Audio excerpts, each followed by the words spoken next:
I walked into our apartment and found my fiancé in bed with my sister, both of them half naked and screaming at me for ruining their moment.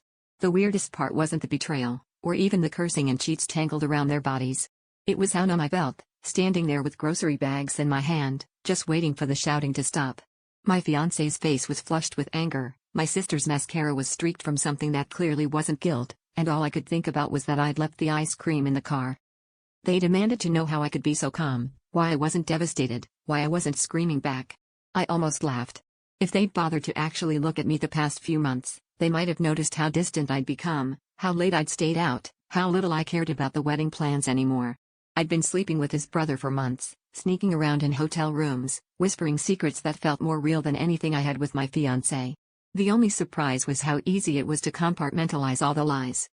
The fight that broke out wasn't just between the three of us. My sister clawed at my arm, slinging old childhood resentments, while my fiancé threatened to call my mother and tell her everything. I just sat on the edge of the bed, letting their words wash over me, thinking about how none of these people actually knew who I was anymore.